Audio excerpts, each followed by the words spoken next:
বিশ্বের অন্যতম বৃহৎ রাষ্ট্র ভারত প্রতিবেশী সবগুলো দেশের সাথে তাদের সম্পর্ক প্রায় তলানিতে। কোনোভাবেই প্রতিবেশী দেশগুলোর সাথে বৈরিতা কাটিয়ে উঠতে পারছে না তারা। এবার প্রতিবেশী চীন ও পাকিস্তানের সাথে যুদ্ধ বাধা নিয়ে বিস্ফোরক মন্তব্য করেছেন ভারতের সেনা প্রধান। হঠাৎ কেন তার এই শঙ্কা? মোহাম্মদ সোহাগ বিশ্বাসের রিপোর্ট। কথায় আছে, যদি নিজে শান্তিতে থাকতে চাও তবে প্রতিবেশীদের শান্তি নিশ্চিত করো। তবে ভারত যেন তার উল্টো পথের যাত্রী। এবার পাকিস্তান ও চীনের মধ্যে উচ্চ পর্যায়ের যোগসাজশ রয়েছে বলে মন্তব্য করেছেন ভারতের সেনাপ্রধান জেনারেল উপেন্দ্র দ্বিবেদী। একই সঙ্গে এই দুই দেশের দিক থেকেই ভারতের বিরুদ্ধে যুদ্ধের আশঙ্কা প্রকাশ করেছেন তিনি।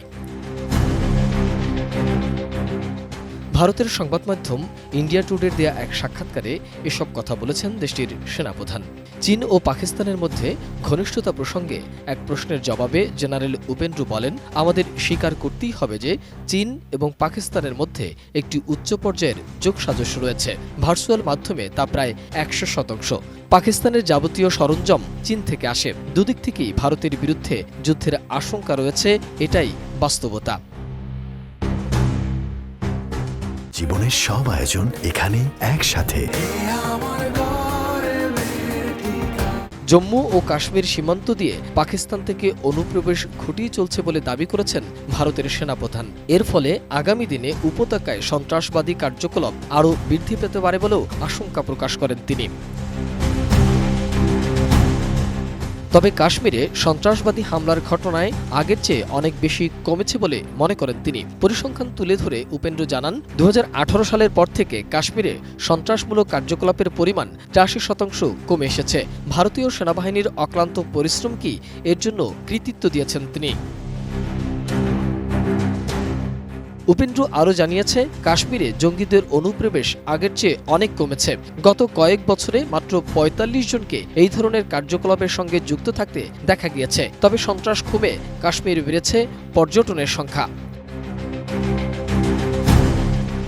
ভারতের সেনাপ্রধান আরও বলেন, অমরনাথ যাত্রায় 5 লাখেরও বেশি মানুষের উপস্থিতি প্রমাণ করে পর্যটকরা আরও বেশি করে জম্মু ও কাশ্মীরে যাচ্ছেন। ভারতীয় সেনারা দেশের উত্তর পশ্চিমাঞ্চল এই উপত্যকায় সন্ত্রাসের পরিবর্তে পর্যটনের উপর নজর দিচ্ছেন। পাকিস্তান থেকে অনুপ্রবেশ নিয়ে উদ্বেগ প্রকাশ করে উপেন্দ্র বলেন, গত বছরে কাশ্মীরে যতজন জঙ্গিকে হত্যা করা হয়েছে তাদের মধ্যে 60%ই পাকিস্তানের নাগরিক। ফলে প্রতিবেশী দেশের কাছ থেকে অনবরত বহিরাগত হুমকির সম্মুখীন হচ্ছে ভারত। তিনি আরও বলেন, নিজেদের চরমপন্থার কারণেই ভুগছে পাকিস্তান। নিজেদের আরও গভীর সংকটে ডুবিয়েছে তারা। আমরা পাকিস্তানে স্থিতি অবস্থা চাই। পাকিস্তান জঙ্গিদের ঘাঁটিতে পরিণত হোক, সেটা চাই না। মোহাম্মদ সোহাগ বিশ্বাস, এটিএন নিউজ, ঢাকা।